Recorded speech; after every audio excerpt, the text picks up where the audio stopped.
Well, we're back.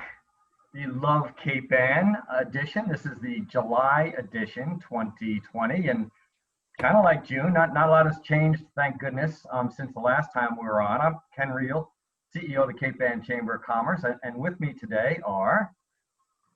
Uh, Hi, I'm Tony Sapienza. I am the 2020 board president for the chamber, and I'm one of the co-owners of the Blue Shutters Beachside Inn on Good Harbor Beach in Gloucester. And I am Jacqueline Ganem DeFalco. In this particular situation, I am a Cape Ann artisan. I'm a sea glass jewelry artist, and I've been very involved in the arts community in general on Cape Ann. And those are my roles for today. Awesome. We can't wait to hear more on that, Jackie. You're looking mighty pink today. Thank you for joining us. This is the brand. This is the brand. That's awesome. And we know you're all about that. So this is going to be good. So just a quick chamber update, as we come off of June, the chamber continues to be 100+% focused on COVID and supporting all of our businesses with our multiple times a week newsletter updates, the website update, our weekly information sharing sessions, and of course a lot of one-on-one with our individual members and all of our municipal leaders.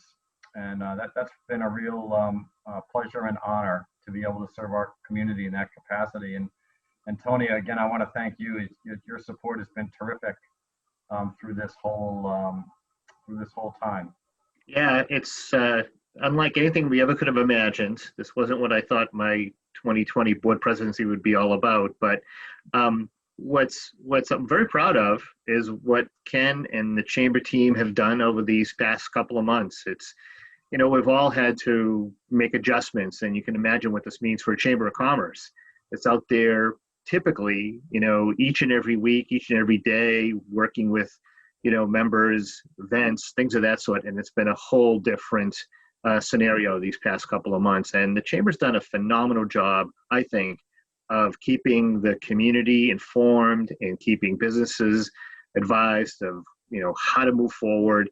And typically right now, it's all about how we reopen. And the chamber's been a great resource for businesses like mine, but also all of our other members as well. So it's been an interesting experience, not something I ever want to do again, but very proud of the work that the chamber's done these past couple of months.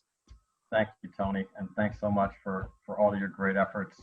It truly is such a remarkable time, and we are into phase 2 now, and most of our restaurants that we're planning on reopening have and are serving outdoors if they're able, and indoors certainly. And same thing with our retailers and our accommodations. And we've been making the rounds in the accommodations in particular, and many of them are actually doing pretty well for this July 4th weekend, which is so encouraging. Yeah, people are planning on visiting Cape Ann, and especially with the governor's recent announcement that allows for not having to quarantine if you're from our neighboring New England states. That's so helpful, as you know personally, Tony, as an accommodations owner. How are things looking for you? It's been surprisingly upbeat. I mean, the people who have traditionally come to the Blue Shutters and to Cape Ann were so anxious to come. So as soon as the guidelines the phase 2 was introduced and they could come back, the phone started to ring, and not just filling our rooms, but also enjoying parts of Cape Ann that. You mentioned the restaurants. We've had guests who have come here and have ventured out to, a restaurant that never had outdoor dining, and now they have tables outside, so they're able to sort of enjoy that. They're able to bring takeout back here and, enjoy it on Good Harbor Beach.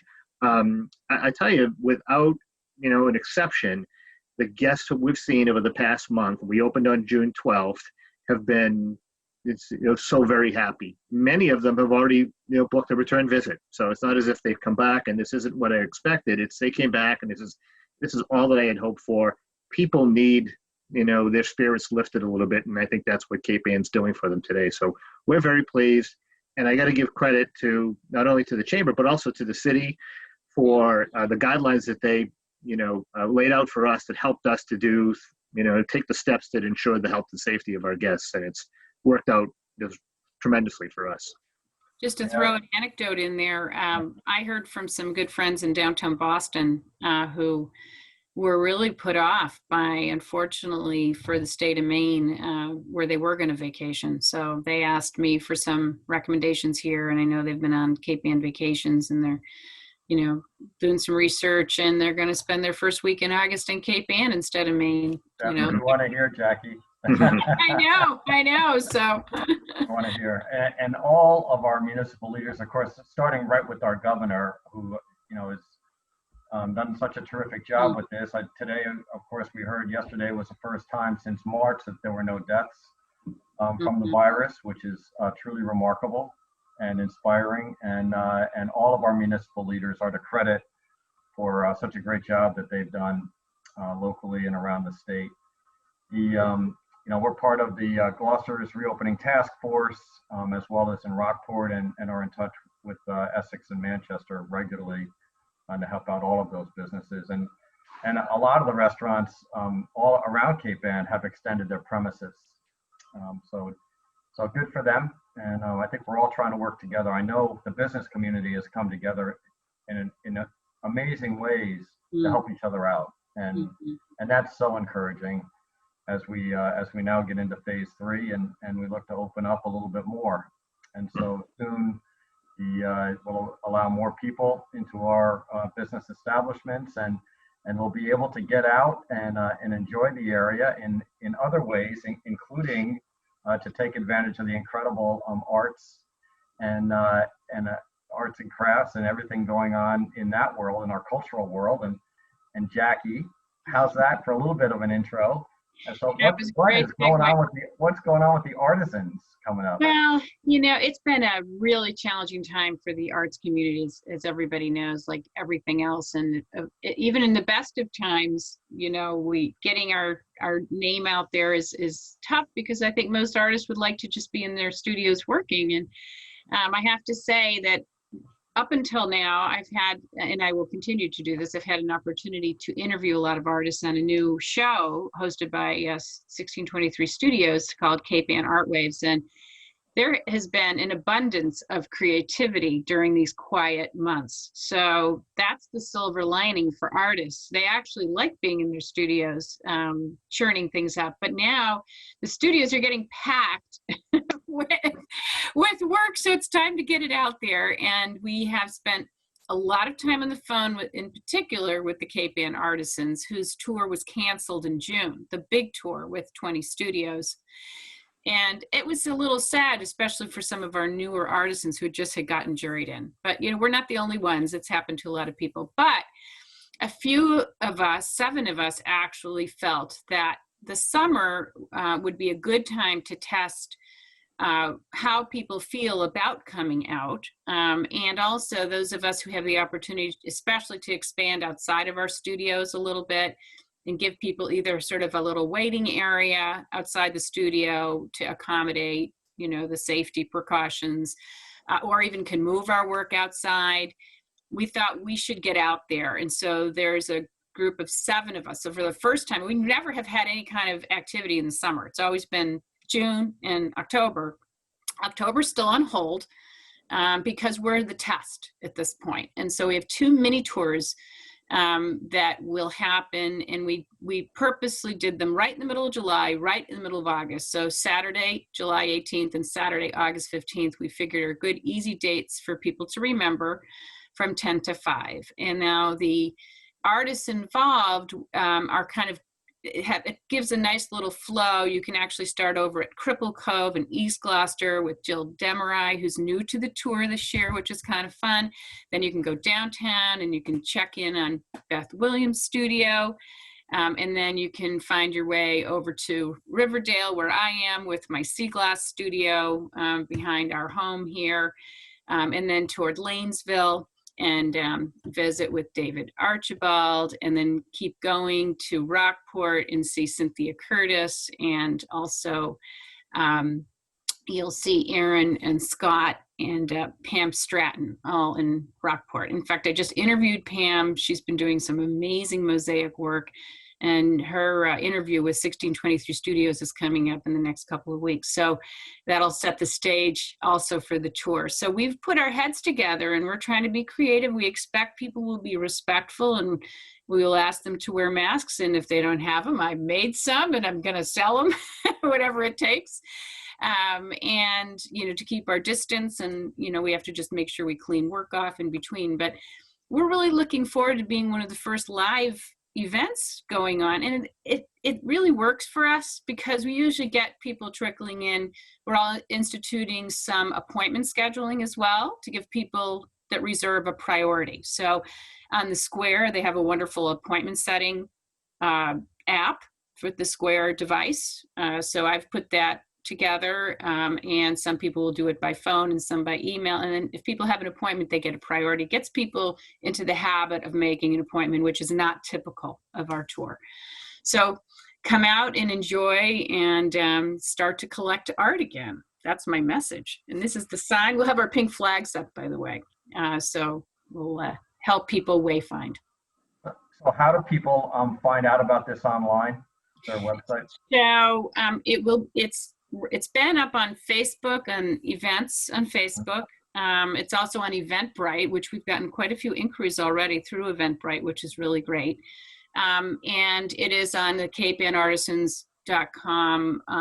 There's a special page set up that starts to talk about the mini tours. I do want to say, though, that we are just getting instead of our annual brochure with the big map, because we weren't sure what was going to happen yet in October, we did create a rack card, and these are just starting to get distributed. We're waiting for all the great places like the Chamber's new office to open, and Discover Gloucester's new office to open, and the Visitor Center to open, but we're starting to get them out to restaurants and venues that are open. These are all the artisans for this year. And I also encourage people, if you do have an artisan who's not on the mini tour, to call and make an appointment with them directly, and they'll let you know when you can stop and see them anytime this summer.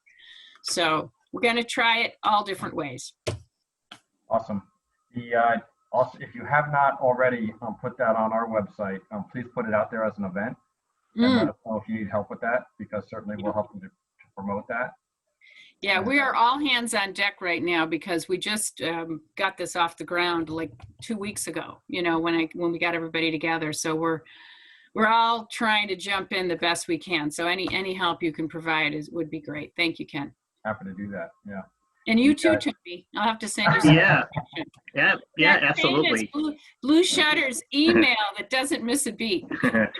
Well, I'll tell you, we have guests who look forward to the studio tour every year, so twice a year actually. So it's great. It's been remarkable to see the kind of innovative thinking that people have, used to kind of continue on through this. One of the things I was going to mention is I head up the Tourism Council for the Chamber, and there are representatives from Cape Ann Museum, from Maritime Gloucester, from Rocky Neck, and even as far back as March, they were coming up where they were sort of brainstorming ideas, and this group was sharing ideas, which is a great thing that I've seen throughout the past couple of months throughout the entire Cape Ann community.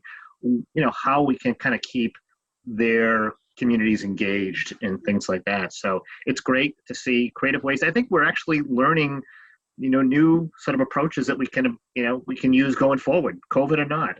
So I think there's a lot of great things that there's some positive things that are going to come out of this experience. But personally, I know our guests who come here, one of the things that drives them here, not only is the beach and not only is the great restaurants, but it's the arts and culture community here. So it's great to see things like this are continuing to happen. I have found too, one interesting thing is when people make an appointment, they tend to take things more seriously. I've already had a couple of visitors to the studio, and it's been 100% of the people have bought something. I think, it's sort of a little less casual, than just popping in, so that's kind of a good thing too. Yeah. And one more point I should make, I'm also involved in Sea Arts, which is an organization that does great works across Cape Ann, supporting artists, supporting arts organizations. And I have to thank this lady here for introducing me to Sea Arts many years ago. But they've got some plans as well. They do an annual show at the Bass Rocks Golf Club, and it's phenomenal. So anybody who has an opportunity, I don't know that they've schedule the opening reception yet, but if you have an opportunity to Mhm. check out the artwork that's on display at Bass Rocks Golf Club, it's truly phenomenal. And there'll be some other things as well. You know, we're starting, as with everybody else, we're starting to look at, you know, how can we get out and do more? And you'll be hearing more about the arts and cultural community, you know, things like what Jackie's doing with the Cape Ann Addison Studio Tour. And Thank speaking you. of Bass Rocks, we have our education fundraiser coming up at Bass Rocks the end of July, which we are very excited about. We already have over 100 players, but we have room for a few more because we're doing standard start this year. So Mm. if anybody would like to come out on the links and play at a beautiful course for a terrific cause, come join us. And you can check that out on capeannchamber.com, or you can email me, ken@capeannchamber.com, and we will sign you up. So July is a big month for us. We have that's our next event. And then, of course, our big opening, which we've been working on now for seems like forever, over a year, should be in July. And so we are moving from Commercial Street to Harbor Loop. It's an amazing location right across from the Walgreens Plaza at what used to be Captain Bill and Son's Whale Watch. And we're really going to put a spotlight on the downtown. Yeah. A beautiful new visitor center, a collaboration center, a Mm. wonderful team space. So we look forward to inviting in everybody to see that new location and really be the front door for Cape Ann. It's going to be great. Great. So Yeah. we'll follow on that. Thank you. Yeah. Anything else, guys? No, I just wanted to second that, Ken. I mean, anybody who's driven down Roger Street and you kind of look over at that building, it's really remarkable. And I think the timing is right. You know, as we come out of this, you know, this funk we've been in for the past few months, you know, this is going to be a proud moment, not only for the chamber, but for the entire community. I think it's going to be a great resource for all of Cape Ann. So I'm very excited about this. I want to acknowledge the great work that 1623 Studios is doing too, covering everything happening, covering this show, covering the arts community. They've just been working their tails off. So just want to thank them because it certainly helped a lot of people get their message out, which is super important. Mhm. Yeah, I totally agree Yeah, I with that, second that. Jackie. You know, we have Matt here with us today. You have Corey and Heather, you know, Mhm. who are out front, and we've done several segments with them. They're really doing a terrific job in helping to tie the whole community together and get through this very challenging time. So on that note, I want to wish you both a wonderful 4th of July. Yeah. Not many fireworks, but to have So- a nice time, a low-key 4th of July. And we look forward to seeing you again about a month from now, and we'll talk about what's going on in August. Until Everybody then, stay safe. take care and be safe. Okay. Great. Bye, Thanks. everybody. Thank you. Thanks, Tony. Thanks, Jackie.